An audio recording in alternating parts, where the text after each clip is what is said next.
সুফিয়ানে সৌরি রহমতুল্লাহ আলাই আলী রাদিয়াল্লাহু তাআলা আনহুর ছাত্র ছিলেন। তো ওনাকে স্বপ্নে দেখানো হয়েছে যে আমার একজন ওলি মারা গেছে, তোমাকে জানাজা পড়াইতে হবে। তো সুফিয়ানে সৌরি রহমতুল্লাহ আলাই ভাবতেছিলেন যে লোকটা এরকম কি আমল করত যে স্বপ্নে আমাকে নির্দেশ দেওয়া হইল এর জানাজা পড়ার জন্য। তো এলাকায় যে জিজ্ঞাসা করছে, ভাই লোকটা কি কাজ করত, তার ইবাদত বন্দিগি কিরকম ছিল? তো সবাই এক বাক্যে বলতেছিল সাধারণ লোক ছিল, তেমন কোনো উল্লেখযোগ্য না ব্যক্তিত্ব ছিল না আমল সামল ছিল। তো সুফিয়ানে সৌরি রহমতুল্লাহ আলাইহি ভাবতেছিলেন যে এলাকার মানুষ থেকে তথ্য পাওয়া যাবে না, আচ্ছা বাড়িতে জিজ্ঞাসা করি। তো বাড়ি যেয়ে জিজ্ঞাসা করছে লোকটা কি আমল করত। তো বলছে না সাধারণ ছিল। তো উনি একটু নৈরাশ হয়ে ভাবতেছিলেন যে বাড়িওয়ালাদের থেকেও পাইলাম না, আচ্ছা দেখি গোপন ভাবে আর স্ত্রীর থেকে কোনো খবর নেওয়া যায় কিনা। অনেক কিছু থাকে যেটা জামাই বউই জানে আর কেউ জানে না, ঠিক না? তো স্ত্রীকে যখন জিজ্ঞাসা করছে, বলছে লোকটা তো ছিল সাধারণ কিন্তু তার একটা আমল ছিল। বলছে সেটা কি?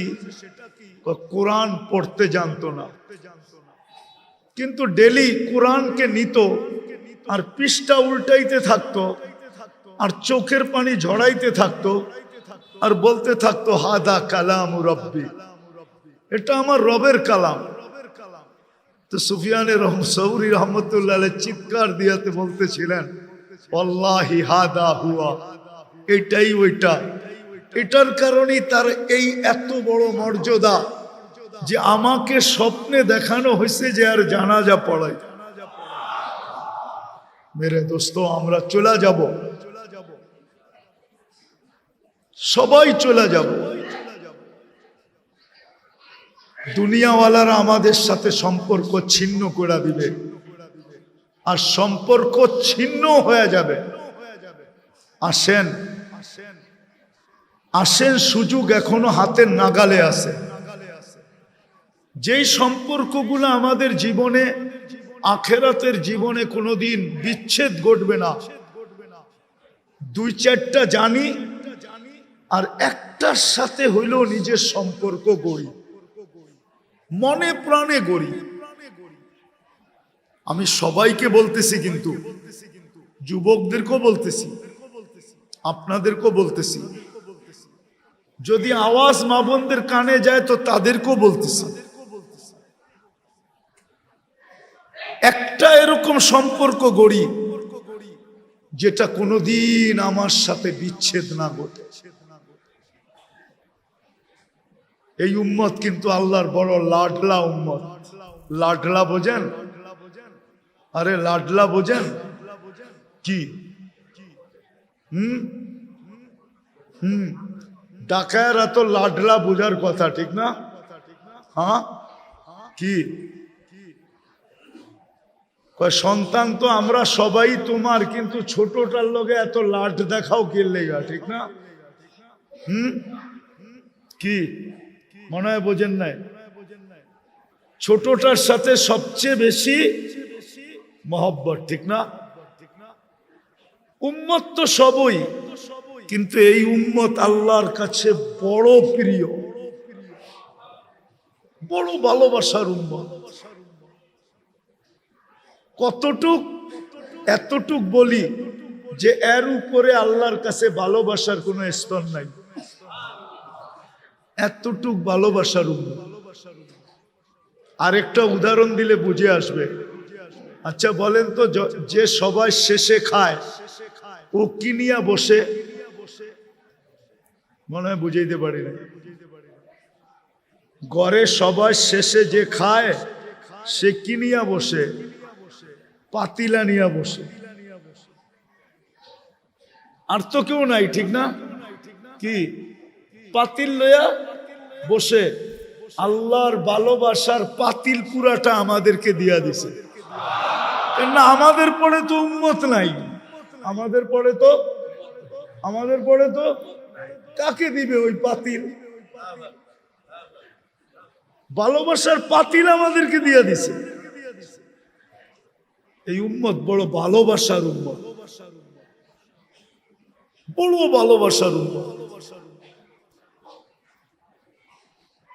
বড় ভালোবাসার উম্মত। এই জন্য এই উম্মতকে ছোট ছোট আমলে পার করাবে, ছোট ছোট সম্পর্কে উম্মত পার হয়ে যাবে। কি ছোট ছোট সম্পর্কে, ছোট ছোট সম্পর্কে পার হয়ে যাবে। একটা হাদিস দেখাই, গরম তো এখনো শুরু হয় না, ঠিক না? এই রোডেও যারা চা বিক্রি করে সবার চার দোকানের সামনে পানি রাখা থাকে, ঠিক না?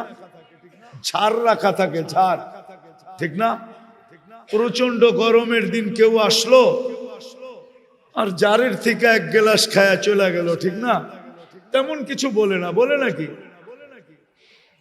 তো কিয়ামতের দিন যখন হিসাব কিতাব চলবে, যে পানি পান করছে ও যদি জান্নাতি হয় আর দোকানদার যদি জাহান্নামী হয়, তা আল্লাহ দোকানদারকে কানে কানে বইলা দিবে যে ওই যে যাইতেছে তোমার দোকান থেকে এক গ্লাস পানি খাইছিল, আজকে বদলার দিন, ওরে ধরো।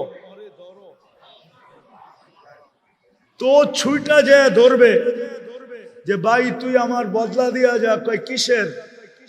আমার দোকান থেকে এক গ্লাস পানি খাইছিলা তুমি।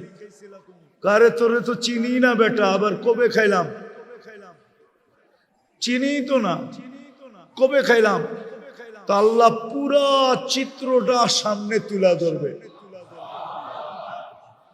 তো চিত্র দেখা ওর মনে উঠবে, হ্যাঁ খুব পিপাসিত ছিলাম, গরম অনেক ছিল, খায়া তো ফেলছি। তোর মনে উঠবে, তখন বলবে বদলা দিয়া যাও, চলো আল্লাহর কাছে, নিয়ে যাবে আল্লাহর কাছে। আল্লাহ বলবে বদলা দাও, বদলা দাও।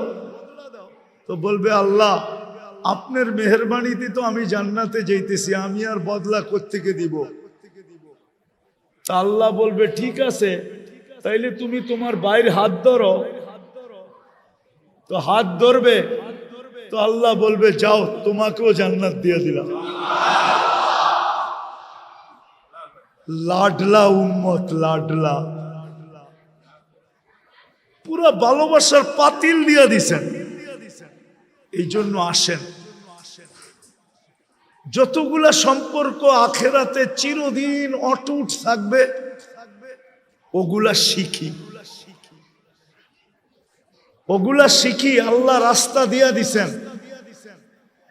হ্যাঁ, মানুষের পছন্দ অপছন্দ থাকে, আপনি তাবলিগে যে শিখতে পারেন না, এটা আপনার পছন্দ না, আমার কোনো বিরোধ নাই, তাহলে আপনি আল্লাহওয়ালাদের মজলিসে যে শিখেন। ওইখানেও আপনার ভালো লাগে না, তাহলে হক্কানি আলেমদের কাছে যে শিখেন। হক্কানি আলেম তো আছে না নাই? এদের কাছে বসে শিখেন। লম্বা শিখার তো দরকার নাই, এক দুটা শিখেন। এটাকে মনে প্রাণে ধরে রাখেন। আমার কথা একদিন সত্য হবে ইনশাআল্লাহ। আপনারাও চোখে দেখবেন যে এই উম্মত ছোট ছোট বাহানায় পার হয়ে যাবে, ছোট ছোট সম্পর্কে পার হয়ে যাবে, ছোট ছোট সম্পর্কে পার হয়ে যাবে এই উম্মত। কেননা এটা ভালোবাসার উম্মত, পুরা ভালোবাসার পাতিল দিয়া দিছে আমাদেরকে, বান্ড দিয়া দিছেন, সবকিছু আমাদের উপরে ঢেলা দিছেন। এই জন্য সবার কাছে দরখাস্ত, শিখেন, এর সাথে সম্পর্ক জোড়েন। যুবকদেরকেও বলবো জোড়ো, মউত কখন আসবে কেউ জানে না। দুই শ্রেণী ব্যতীত কারো পার পাওয়ার সুযোগ নাই। শুধু বাচ্চার পাগল, বাকি যুবক তোমাকে আমাকে এই চেহারাটা দেখাইতে হবে। ওই দিন কিভাবে দেখাবো? কিন্তু নিজের কাছে যদি কিছু থাকে তো আশা করা যায় এই উম্মত পারে লেগে যাবে, যদি আল্লাহর রসুল হাউজে কাউসারের থেকে বিতাড়িত না করলেন। আর যদি বিতাড়িত করে দিলেন তাহলে বাঁচার কোনো রাস্তা থাকবে না। এই জন্য তো আমি বলি, ওলামারা একমত হবে কিনা জানি না, হাউজে কাউসার যার পেটে গেল ওকে আল্লাহ কোনো না কোনো বাহানায় জান্নাত দিবেই দিবে, দিবেই দিবে, দিবেই দিবে। কেননা যার পেটে হাউজে কাউসার গেল ওই পেট কোনোদিন জাহান্নামে যাবে না।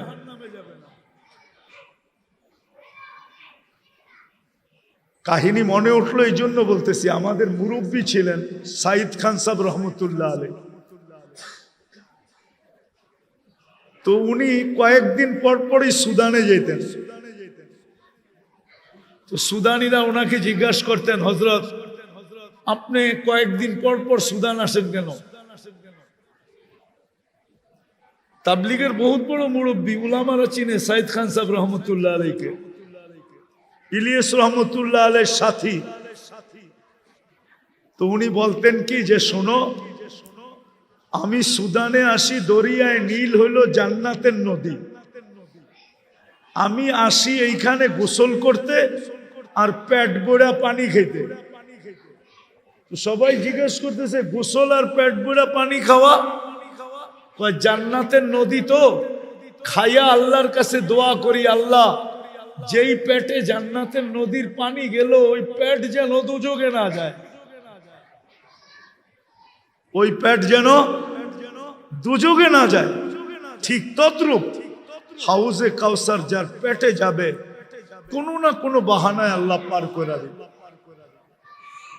এই জন্য মেরে দোস্ত আসেন শিখি যেই সম্পর্কগুলা চিরদিন আমাদের সাথে অটুট থাকবে, সর্বগাটিতে সর্বগাটিতে আমাদেরকে সামলায় নিবে, পার করায় নিবে, আগে বাড়ায় নিবে, পাহারা দিয়া নিবে। কসম খোদার, পাহারা দিয়া নিবে। ছোট ছোট আমল আছে, ছোট ছোট, এতগুলা তো বলা যাবে না। এই জন্য আমাদেরকে শিখতে হবে। আমি রাস্তা দেখাইলাম, আপনি যদি তাবলিগে যেতে পারেন ওইখানে শিখেন। যদি আপনার মন না চায়, ভালো না লাগে, তো আল্লাহওয়ালাদের দরবারে যেয়ে শিখেন। ওইখানেও যদি আপনার ভালো না লাগে তাইলে হক্কানি আলেমরা আপনাদের প্রত্যেকের বাড়ির আঙ্গিনায় আছে, হাতের নাগালে আছে, এদের কাছ থেকে শিখেন। যে হুজুর আমাকে 2-4টা শিখায়া দেন, আর এই 2-4টাকে মনে প্রাণে ভালোবাসা জীবন ভর এটাকে সঙ্গী বানায় রাখেন। করবেন তো ইনশাআল্লাহ? পাক্কা তো? বিলকুল। সামনে রমজান আসতেছে, শাবানের আজকে 2 তারিখ হয়ে গেল। রমজান উম্মতকে আল্লাহ পুরস্কার হিসাবে দিয়েছেন। রমজান মাস এই উম্মতের পুরস্কার, গিফট, আল্লাহর পক্ষ থেকে পুরস্কার। আবার সাজায়া দিছেন। কি সাজায়া দিছেন?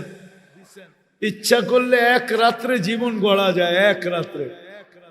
কোন রাত্রে? লাইলাতুল কদর। আল্লাহ সাজায়া দিছেন। কেমন সাজাইছেন 2-1টা দেখেন। রমজানের যেই তসবিহ আপনি পড়বেন এটা 1 লাখ লেখা হবে, একবার পড়লে 1 লাখ। একবার পড়লে 1000, একবার পড়লে কলেমা 70 বার পড়লে, দুরূদ 70 বার পড়লে, 100 বার পড়লে। আরে মিয়া গাট্টি কত বড় করবেন, করেন না? কত বড় করবেন গাট্টি, করেন না? একবার ইয়াসিন পড়বেন কত? মিয়া রমজানের বাইরেই তো 10 খতম। রমজানে যদি 1000 গুণ বাড়ে তো কত হলো? কত? ম্যাথমেটিক্স ঠিক আছে তো? একবার পড়লে 10 খতম, আর 1000 গুণ বাড়লে কত হইলো? দুর্মিয়া 10,000 হইলো। ম্যাথমেটিক্সে দিয়ে আপনারা আমার চেয়ে কাঁচা। একবার সূরা ইয়াসিন পড়বেন, 10,000 কোরআন খতমের সওয়াব।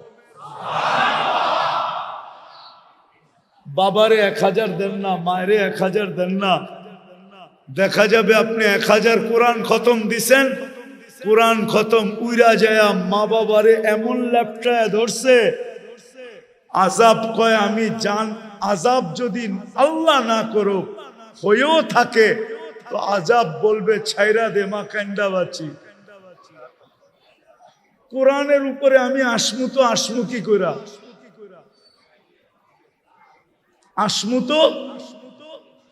আসমু কি কইরা? 10,000 আসমু কি কইরা? ঠিক আছে না? ম্যাথমেটিক্সে এত কাঁচা না আপনি মনে করেন। সবাই খালি হুজুর ঘরে কাঁচাই মনে করে। দিয়া দেন না, একবার পড়া 1000 মায়েরে দেন, 1000 বাবারে দেন, 1000 অমুক রে দেন, 1000 তমুক রে দেন, দেন না? উচিত তো ছিল রমজান মাসটা পুরা ইবাদতের জন্য লাগায় দেওয়া। আফসোস তো এখানেই লাগে। শুধু আমি আফসোস করতেছি না, মনে হয় আল্লাহর রসুলও রওজায় আফসোস করে যে হায় আমার উম্মত, আমি আল্লাহর কাছ থেকে এত কিছু সাজানো এক রমজান উম্মতকে উপহার আইনা দিলাম, হায় আমার উম্মত দেখি দোকানে বসে আছে। ও মেরে দোস্ত, করোনার সময় কামান নাই, মরে গেছেন। বলেন কি এখানে করোনার সময় কয়জন কামাইছেন? দোলাই খাল কি খোলা ছিল লকডাউনে? আমরা মনে হয় উয়ারি দেখি নাই। বাঁশের বেড়া দিতে দিতে কি করছে? আপনি বলবেন লকডাউন আছিল, আপনি বাইরেলেন কেমনে? ঠিক না? কি আপনাকে উয়ারি প্রত্যেকটা রোডের ভিতরে বাঁশ দিয়া বাঁধে নাই? হ্যাঁ, লকডাউনে কামাইছেন কোত্থেকা? কি না খেয়ে মরে গেছেন? হ্যাঁ, ভালো খাওয়াইছে, ঠিক না? 1 মাস না কামাইলে মরে যাবেন না। হইতে পারে এর পরের মাসে এমন কামাই দিব, এমন কামাই দিব। আমি একটা সত্য কথা আপনাদেরকে বলি, আপনারা তাঁতিবাজার দিয়া যান না, দেখেন না সবাই গদির ভিতরে সারাদিন বয়া থাকে। আমরা মাঝে মাঝে শুনি দোকান থেকে, রিক্সার থেকে কয় এরা কি বেচে, কিচ্ছুই তো দেখা যায় না, কোনো কাস্টমারও তো নাই, এরা করেটা কি? মাঝে মাঝে দোকানতে বয়ে বয়ে শুনি আর মুস্কি মুস্কি হাসি। আসলেও সত্য, আসলেও। কিন্তু আল্লাহ মাসে 2-1 দিন এত দেয়, এরকম দেয় যে 1 মাসেরটা হইয়া, 2 মাসেরটা হইয়া, 3 মাসেরটা হইয়া যায়। কেননা ব্যবসা হইল অপেক্ষার রিজিক। কি অপেক্ষার? না কাস্টমাররে ফোন করে আনেন? হ্যাঁ, কত মাল তো আপনার কাছ থেকে বিলকুল কমপ্লিট করে ফেলছে ভাই, আপনার 3 ইমু। একটু পরে কি বুঝা জানি একটা হাসি দিয়ে গুলো, ভাই আসলে তো নিতাম, কোয়ালিটিটা জানি কেমন কেমন মনে হয়। না ভাই রাখেন, একটু দেখালই। ঠিক আছে না? কি মনটা ভাঙছে না ভাঙে নাই? হ্যাঁ, মনে হয় প্লেট উপর থেকে ফালাইলো এত টুকরা হইতো না যত টুকরা মনটা হয়ে গেছে, ঠিক না? কি বুঝাইতে পারলাম? 1 ঘন্টা পরে আবার ঘুরে আইছে, ভাই মালটা কই? এখন আপনি একটা প্যাচ মারলেন, ভাই মালটা তো গেছে গা, ওই দামে তো দিতে পারবো না, মালটা তো গেছে গা। যদি নিতে চান ওরমই একটা আছে, কিন্তু আরো টাকা বেশি দিতে হবে। তো বেশি দিয়া নেয় না নেয় না? হ্যাঁ, ওরে বাইর করলো কে, আবার আনলো কে? আপনি যদি 1 মাস না কামান মরে যাবেন। আরে যান, দুনিয়ার বহুত দেশ আছে রমজানে কামায় না। আসেন আমরা এইবার অঙ্গীকার করি, কামাইলো সীমিত সময়, যে সকালে যাব, জোহর পয়রা অফ, জোহরের পরের থেকে পুরাটা সময় আল্লাহকে দিয়া দিব। কি পারবেন? হ্যাঁ, চেষ্টা করে দেখেন।